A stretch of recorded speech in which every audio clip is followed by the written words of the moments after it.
एक बार हजरत मोहम्मद सल्लल्लाहु अलैहि वसल्लम के घर में एक नौजवान गुलाम खिदमत किया करता था। उसका नाम अनस था। वो कम उम्र था, तजुर्बा कम था और अक्सर काम में गलती हो जाया करती थी। कभी कोई चीज भूल जाता, कभी दिया हुआ काम देर से करता, कभी समझ नहीं पाता कि क्या करना है।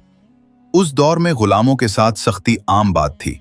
जरा सी गलती पर डांट, मार और तौहीन को लोग मामूली समझते थे।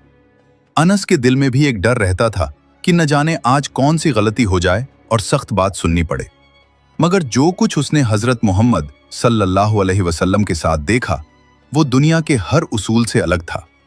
अनस खुद बयान करते हैं कि मैंने 10 साल तक अल्लाह के रसूल की खिदमत की। न कभी उन्होंने मुझे उफ कहा, न कभी ये पूछा कि ये क्यों किया और वो क्यों नहीं किया।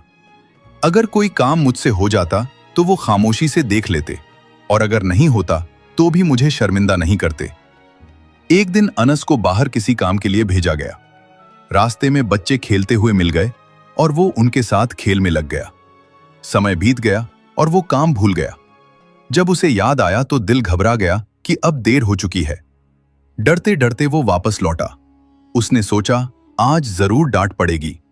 लेकिन जब वो पहुंचा तो हजरत मोहम्मद सल्लल्लाहु अलैहि वसल्लम ने मुस्कुराकर बस इतना कहा, अनस, क्या तुम वहां चले गए थे जहां मैंने कहा था? अनस ने सिर झुकाकर कहा, जी नहीं। इस पर भी न कोई नाराजगी, न कोई सख्त लहजा, सिर्फ नरमी और रहमत। उस पल अनस के दिल में कुछ टूट गया और कुछ बन गया। टूट गया डर और बन गई उम्मीद। उसे एहसास हुआ कि वो सिर्फ एक गुलाम नहीं है, बल्कि एक इंसान है जिसकी इज्जत की जा रही है। सालों बाद अनस कहा करते थे कि अल्लाह की कसम, मैंने जिंदगी में उनसे बेहतर अखलाक किसी का नहीं देखा। उन्होंने मुझे कभी जिल्लत का एहसास नहीं दिलाया। यही वजह थी कि एक गुलाम का दिल मोहब्बत से भर गया और वो उम्मत का सबसे बड़ा रावी बन गया। यह किस्सा इस बात की गवाही है कि हजरत मोहम्मद सल्लल्लाहु अलैहि वसल्लम ने सिर्फ आजादी की बात नहीं की, बल्कि दिलों को आजाद किया।